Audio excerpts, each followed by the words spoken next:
Sa ngalan ng Ama, ng Anak, at ng Espiritu Santo, Amen. sumainyo ang Panginoon. At sumainyo rin. Kapatid, ano ba ang magbibigay ng liwanag sa iyong isip, puso at damdamin? What will light you up in your life? Maaaring ang iba, pag nakikita nilang kanilang minamahal, nagliliwanag ang kanilang mga damdamin, ang kanilang mga puso. Ang iba naman, pag nakakakita ng pera, nagliliwanag ang kanilang mga mata. Maaaring ang iba, magkakaroon ng liwanag sa kanilang buhay, pag nakamtan na nila ang kanilang pangarap. Kung ang iba ay papasa na sa board exam, kung ang iba ay matatanggap na sa ibang bansa, kung ang iba ay magtatagumpay na sa kanilang mga mithiin, sa kanilang mga pangarap. Pero baka makalimutan natin mga kapatid, isang magbibigay sa atin ng liwanag, ng ilaw, ay ang salita ng Diyos. Because the Psalm says that your words, O Lord, is a lamp under my feet, a light that guides my path. Mga kapatid, tayo magpasalamat sa Diyos dahil sa banal na misa, maririnig natin muli ang salita ng Diyos na magsisilbing liwanag o ilaw ng ating buhay habang tayo naglalakbay dito sa mundo.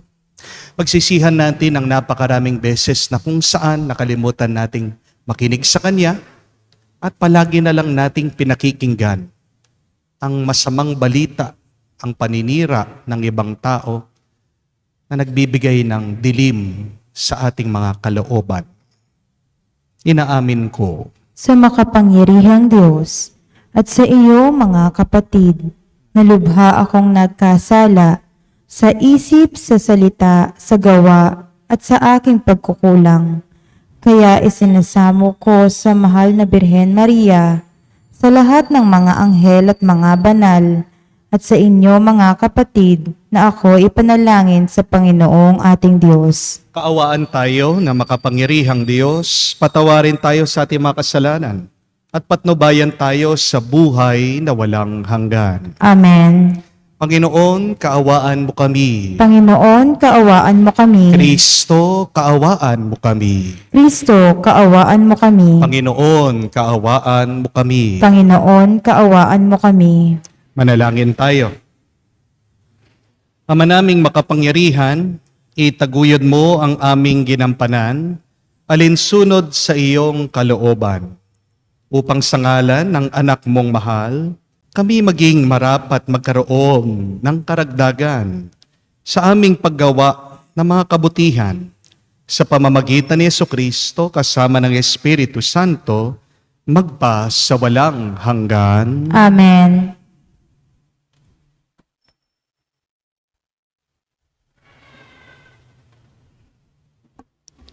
Pagbasa mula sa sulat sa mga Hebreyo. Kaya nga, mga kapatid, tayo'y malaya nang makakapasok sa dakong kabanal-banalan dahil sa kamatayan ni Jesus. Binuksan niya para sa atin ang isang bago at buhay na daang naglagos hanggang sa kabila ng tabing alalong, bagay na ang diyang katawan. Tayo may isang dakilang saserdote na namamahala sa sambahayan ng Diyos. Kaya't lumalapit tayo sa Diyos ng may tapat na kalooban at matibay na pananalig sa Kanya. Lumapit tayong may malinis na budhi sapagkat nalinis na ang ating mga puso at nahugasan na ng dalisay na tubig ang ating mga katawan. Magpakatatag tayo sa ating pag-asa at huwag mag-alinlangan sapagkat tapat ang mangako sa atin. At sikapin nating mapukaw ang damdamin ng bawat isa sa pag-ibig sa kapwa at sa paggawa ng mabuti. At huwag kaligtaan ang pagdaop sa ating mga pagtitipon gaya ng ginawa ng ilan, kundi palakasin ang loob sa isa't isa, lalo na ngayong nakikita nating nalalapit na ang pagdating ng Panginoon. Ang salita ng Diyos. Salamat sa Diyos. Panginoon, ang bayan mo ay dumudulog sa iyo. Panginoon, ang bayan mo ay dumudulog sa iyo. Ang buong daigdig, lahat ng naroon, may-ari ang Diyos, ating Panginoon. Ang mundo'y natayo at yaong sandigay, ilalim ng lupa, tubig kalaliman. Panginoon, ang bayan mo ay dumudulog sa iyo. Sino ang marapat umahon sa burol ng poon? Sino ang aahon? Sinong mapapayagang pumasok sa templo? Sinong tutulutang pumasok na tao? Siya na malinis ang isip at buhay, na hindi sumamba sa Diyos-Diyosan, tapat sa pangako na binibitawan. Panginoon, ang bayan mo ay dumudulog sa iyo. Ang Panginoong Diyos, pagpapalain siya, ililigtas siya at pawawalang sala. Gayunman, ang sino mang lumalapit sa Diyos, silang lumalapit sa Diyos ni Jacob. Panginoon, ang bayan mo ay dumudulog sa iyo.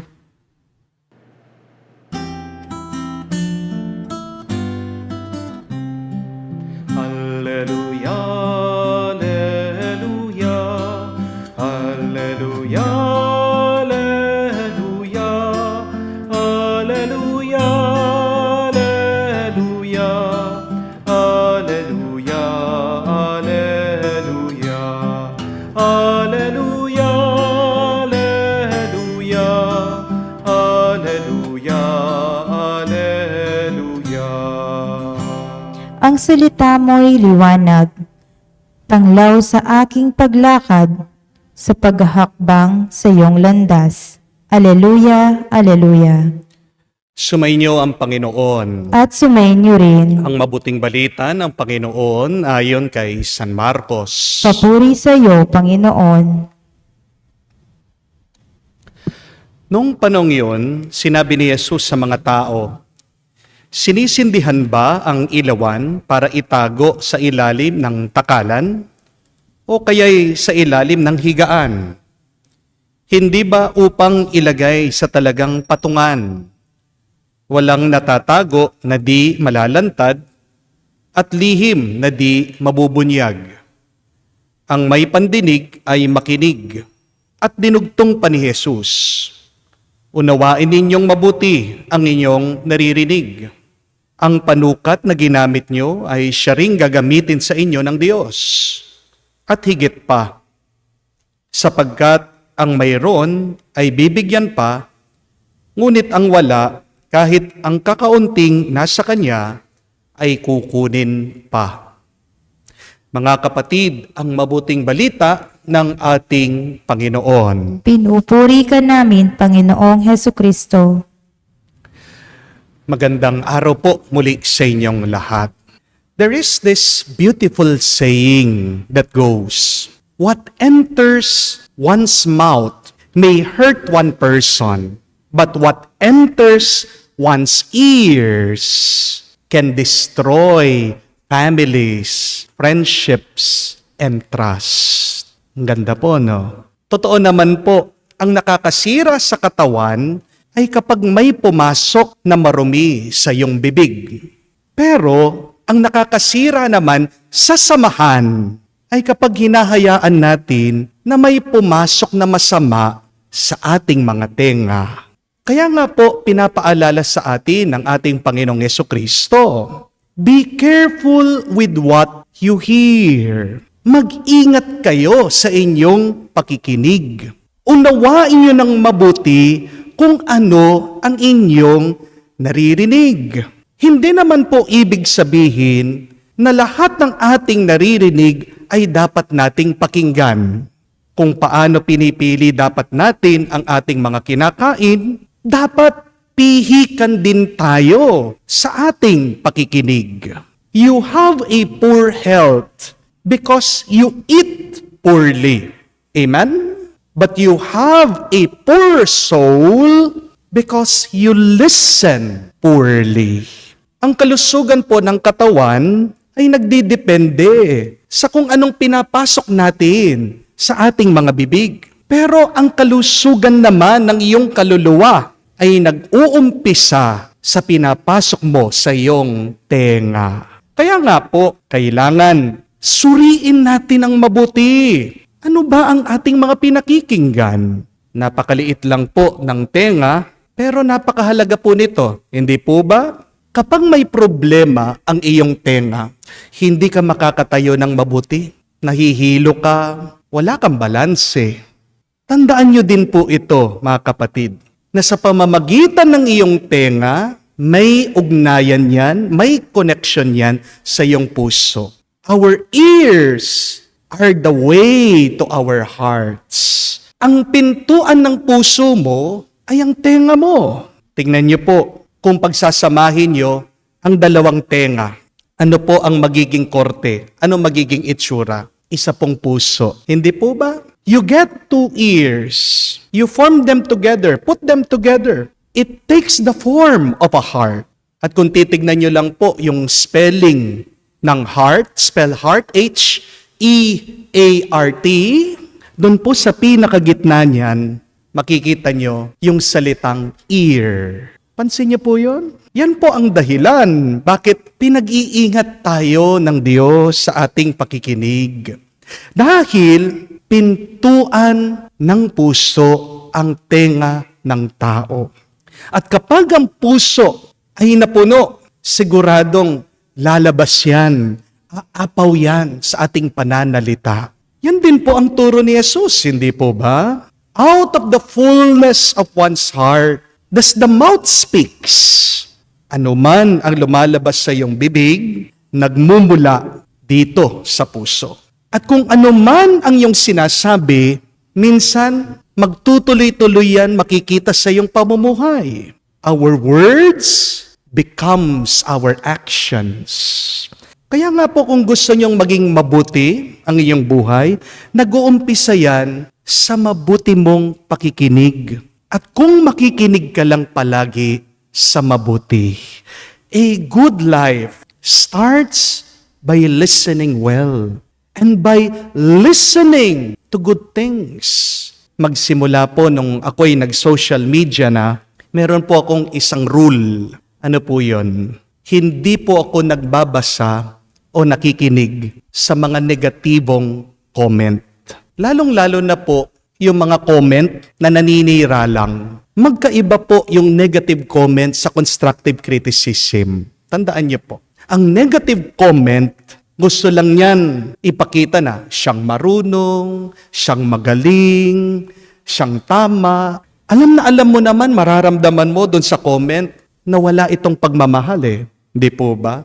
Doon sa negative comment, mararamdaman mo, puno yan ng kataasan ng loob. Yan po yung mga hindi ko binabasa. Yan yung mga hindi ko pinakikinggan. Pero ang constructive criticism, madadama mo. Kaya nagsusulat ang taong yan, kaya meron siyang sinasabi, meron siyang napansin, meron siyang napuna. Kasi gusto niya mapabuti yung taong sinasabihan niya. And I received that a lot. Meron po sa inyo, nagpa-private message sa akin, nagsasuggest. I appreciate it a lot because I could feel their love. I could feel their well-intention. Ang negatibong comment po, pag napansin ko na po yung negative comment, agad ko na pong binubura yan. Ini-ignore ko. At pinagdadasal ko po yung tao. Tandaan niyo po kapatid, hindi gaganda ang pakiramdam mo habang ikaw ay nakikinig sa mga pangit na salita. Amen? Sayang lang ang oras po natin. Remember that our life is so short only to spend listening to bad and negative things in your life. And remember, you can never please everyone. Amen? And we were not born to be a people pleaser. Ba't ginawa ka ng Diyos? Para mapasaya lahat ng tao? No. Ginawa ka ng Diyos para mahalin niya, para mahalin mo ang Diyos. Yan dapat ang focus po natin araw-araw. Amen? Ang kasabihan nga, you can never please an imperfect world. who crucified a perfect God. Yan po ang dahilan bakit hindi natin mapapasayang ibang tao. Kasi nga, kung ang Diyos na perpekto, mabuti, nagmamahal, pinako, pinatay, tayo pa kaya na hindi perpekto? Tayo pa kaya na mga tao na may kasalanan, may pagkukulang? You can never please everybody. Meron at meron talagang magsasalita na hindi mabuti, hindi maganda sa'yo. Pero okay lang yun. Ang mahalaga, unahin mo na i-please si Lord. Amen? Kapag pinakikinggan mo ang mga negatibong tao, kapatid, tandaan mo, pinapapasok mo sila sa puso mo. Pinapapasok mo sila sa isip mo. Kaya huwag kang magtaka. Bakit nahihilo ka? Sumasakit ang ulo mo. Huwag kang magtaka. Bakit sumasakit ang loob mo? Nung pinakinggan mo sila, pinapasok mo sila dyan. Kaya nga, nasasaktan ka. Mga kapatid, siguro oras na para i-evict mo ang mga negatibong taong yan mula sa loob mo. Mga kapatid, yung mga nagpaparinig sa'yo, tandaan niyo po, may problema ang mga taong yan. Amen? Hindi naman sila magpaparinig, hindi sila magsasalita ng masama kung wala silang masamang pinagdadaanan. Yung problema ng ibang tao, wag mong problemahin. Yung problema ng ibang tao, problema nila yan. Kung meron man silang sinasabing hindi maganda at mabuti sa'yo, hayaan mo lang sila. Amen? Kapag nakikinig ka sa masamang balita, sa masamang salita, mababawasan ang oras at panahon mo sa pakikinig sa salita ng Diyos. Amen? We should always try to listen to God first. And remember, that is what holiness means. Holiness is not only about following God's will. Holiness really is about listening to God's will. Hindi ka makakasunod sa Diyos, hindi mo magagawa ang kanyang kalooban kung hindi ka marunong makinig sa Diyos. In the end, how should we take care of our hearing? Remember these three things. First, be deaf to the negatives. Maging bingi ka diyan sa mga masasamang salita, panlalait, paninira, pagbababa ng ibang tao sa iyo. But secondly, distance yourself from the noise. Magbibingi ka talaga kung palagi kang nakikinig diyan sa mga puro na lang masasama at pangit na balita. Lumayo-layo ka sa mga maiingay. And third and last, be comfortable with silence.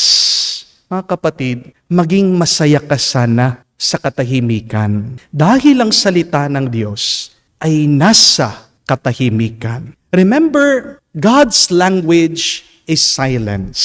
And God speaks to us in silence. Kapatid, dasal at dalangin ko, sana maging malusog ka, sana maging masaya ka, sana maging mabuti ka, mag-umpisa sa iyong pakikinig sa kanyang salita. Harinawa, wag mong hayaang makapasok ang masama sa iyong tenga para maging mabuti at maganda ang iyong kalooban. Amen.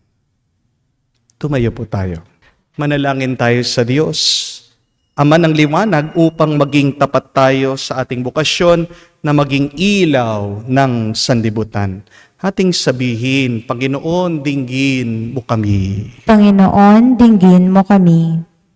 Ang ating simbahan, ang bayan ng Diyos, naway maging dakilang ilaw na nagliliwanag sa kadiliman ng ating mundo. Manalangin tayo sa Panginoon. Panginoon, dinggin mo kami.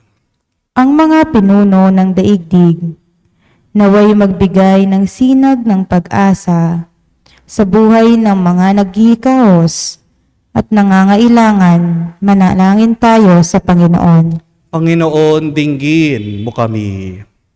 Ang lahat ng mga Kristiyano, naway maging tulad ng ilawan sa tuktok ng bundok upang maging gabay ng mga taong naglalakbay dito sa lupa patungo sa Diyos. Manalangin tayo sa Panginoon. Panginoon, dinggin mo kami.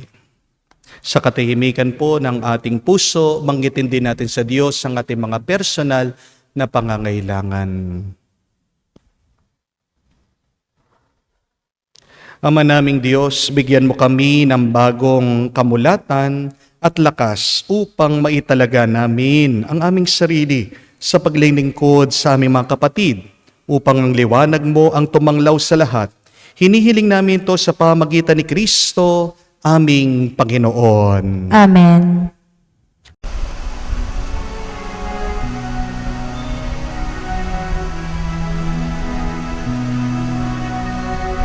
Aming ating alay na ito, ang tinapay na nagmula sa pagpapala mo. At tanggapin ang alak na ito, inuwing inihain sa'yo. Mahal naming Diyos, iyong tanggapin ang munting alay mula sa amin. Buong puso namin hintayin pagpapala ng aming hiling. Pagpapala ng aming hiling. Manalangin kayo mga kapatid, para ang ating mga paghahain ay kalugdan ng Diyos sa mga makapangyarihan. Tanggapin nawa ng Panginoon itong paghahain sa iyong mga kamay, sa kapurihan niya at karangalan, sa ating kapakinabangan, at sa buong sambayan niyang banal. Ama naming lumikha, tanggapin mong malugod ang aming mga handog. Ngayon ang kabanalan ay iyong dulot.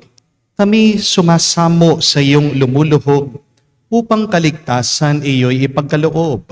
Sa pamagitan ni Jesucristo kasama ng Espiritu Santo, magpa sa walang hanggan. Amen. Sumainyo ang Panginoon. At sumayin niyo rin. Itaas sa Diyos sa inyong mga puso at diwa. Itinaas na namin sa Panginoon. Pasalamatan natin ang Panginoong ating Diyos. Marapat na siya'y pasalamatan. Ama naming makapangyarihan, tunay nga marapat ikaw ang aming pasalamatan. Pinagbibigyan mong itong aming maihayag, kahit na ito'y walang anumang maidaragdag. Sa kadakilaan sa iyo ay likas. Sa pagpupuri namin, ang nakikinabang ay kami rin naman iyong pinakikiharapan sa pamamagitan ng iyong anak na minamahal. Kaya kaisa na manghel nagsisiawit ng papuri sa iyo nang walang humpay sa kalangitan. Kami nagbubunyi sa iyong kadakilaan.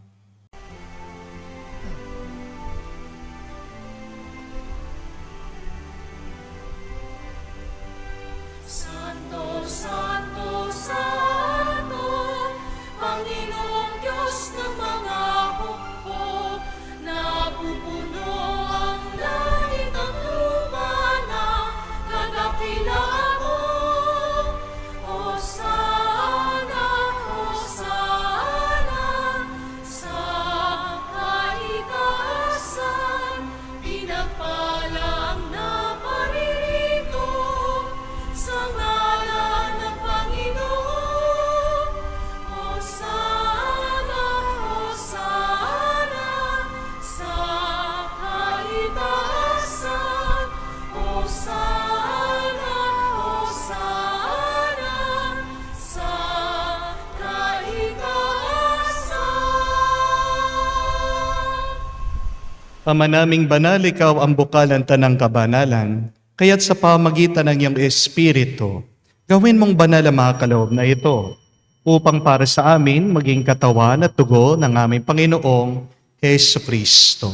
Bago niya pinagtiis ang kusang loob na maging handog, hinawakan niyang tinapay, pinasalamatan kanya, Pinaghati-hati niya yon, inabot sa kanya malagad at sinabi, tanggapin ninyong lahat ito at kanin. Ito ang aking katawan na ihahandog para sa inyo.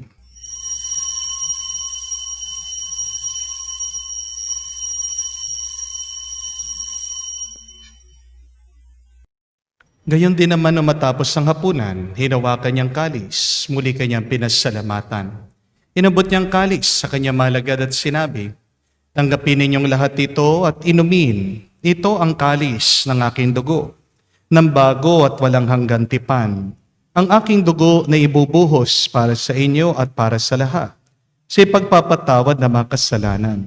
Gawin ninyo ito sa pag-alaala sa akin.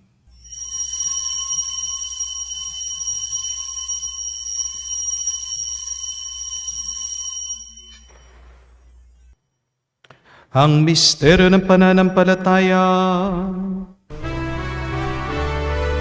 Aming ipinahayag na namatay ang iyong anak, nabuhay bilang Mesiyas at magbabalik sa wakas para mahayag sa lahat.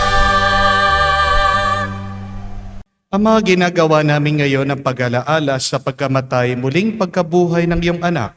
Kaya tinialay namin sa iyong tinapay nagbibigay buhay at ang kalis na nagkakaloob ng kaligtasan.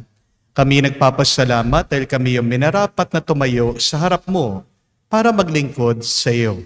Sinasamo namin kami magsalo-salo sa katawan at dugo ni Kristo ay mabuklod sa pagkakaisa sa pamamagitan ng Espiritu Santo. Amalingapin mong iyong simbahan, laganap sa buong daigdig. Puspusin mo kami sa pag-ibig. Kaisa ni Francesco ang aming Papa, Florentino aming Arsobispo, at ng Tanang Kaparian. Alalahanin mo rin ang aming mga kapatid na nahimlay, may pag-asang sila'y muling mabubuhay. Gayon din naman lahat ng mga pumanaw. Kaawan mo't sila't patuloyin sa iyong kaliwanagan. Kaawan mo't pagindapating kaming lahat na makasalo sa iyong buhay na walang wakas. Kaisa na mahal na Birhen Maria, Ina ng Diyos, kaisa ni San Jose, ang kanyang maligayang esposo, kaisa na mga apostol at lahat ng mga banal na namuhay dito sa daigdig na kalugod-lugod sa iyo. May pagdiwang nawa namin ang pagpupuri sa kararangal mo sa pamamagitan ng iyong anak, aming Panginoong Heso Kristo.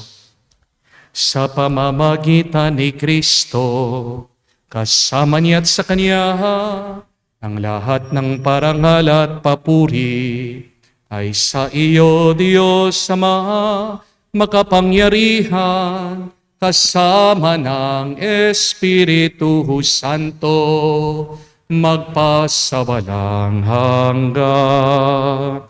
Amen, amen, amen.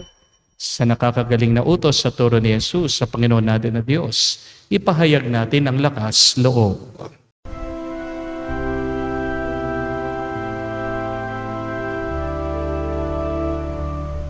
Ama namin, sumasalangit ka, sambahin ang ngalan mo, mapasa amin ang kaharian mo, sundin ang loob mo dito sa lupa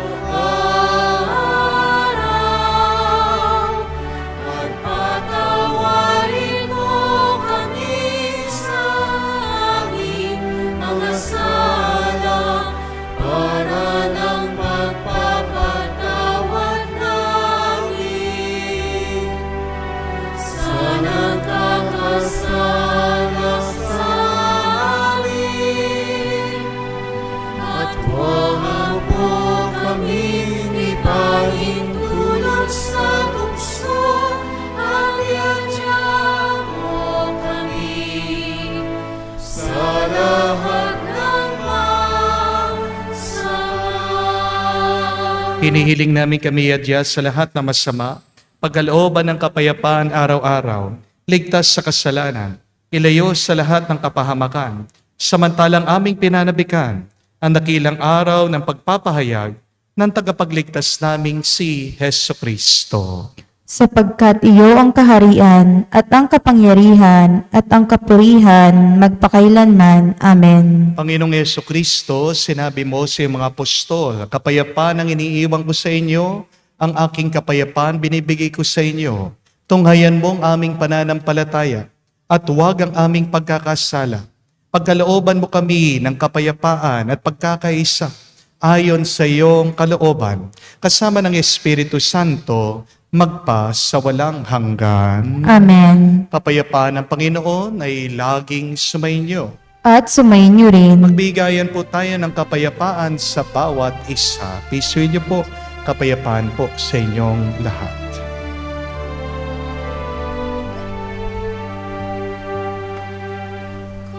Kordero ng Diyos na nag-aalis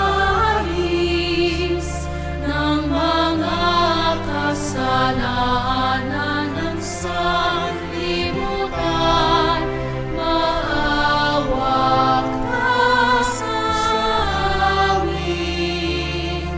Maawa ka sa amin. Kordero ng Diyos na nag-aalis ng mga kasalanan ng sanlibutan, maawa ka sa amin. Maawa ka sa amin. Kordero ng Diyos na nag-aalis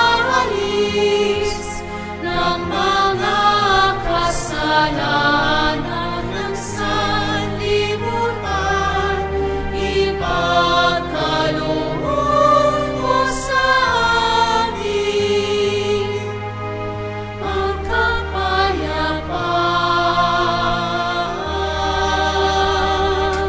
Mga kapatid, naririto ang ating Panginoong Jesucristo, ang Kordero ng Diyos. Siyang nag-aalis sa mga kasalanan ng sanlibutan.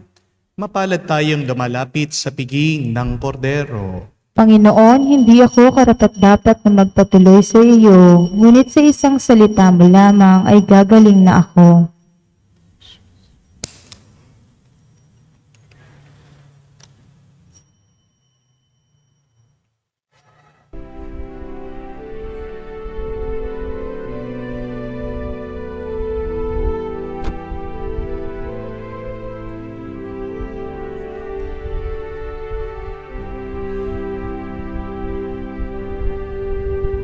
ang aming panalangin.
Manalangin tayo. Ama naming mapagmahal, ipagkaloob mo sa aming pakikinabang sa iyong kagandahang loob na bumubuhay lagi nawa naming may karangal. Ang iyong pagpapalang sa amin binibigay sa pamamagitan ni Jesucristo kasama ng Espiritu Santo magpa sa walang hanggan. Amen. Isang pagkukulang natin o kahinaan natin mga tao ay ang hilig nating nakikinig sa chismis o pag merong masamang nangyari, napakabilis natin na gustong makialam. Hindi po ba? Bad news sells. Kaya naman kung titignan nyo ang social media, puro na lang skandalo, puro na lang masamang balita, puro na lang shocking news. Dahil very curious tayo eh. Pero balikan natin ang turo ng ating Panginoon. Be careful with what you hear. Hindi naman lahat ng ating mga naririnig ay dapat nating pakinggan. Kung alam mo yan ay masama, kailangan tayo'y umiwas. Kailangan tayo'y maging bingi. Dahil ano man ang pumasok sa ating tenga, yan ay didiretso sa ating mga puso. Ang pintuan ng ating mga puso ay ang ating mga tenga. Tandaan niyo po yan. Kaya nga po, ang assignment ko sa inyo ngayong maghapon, kung meron kayong naririnig na chismis, paninira, masamang balita, lumayo-layo kayo. Meron kayong mababasa na hindi maganda dyan sa internet, scroll nyo lang. Iwasan nyo.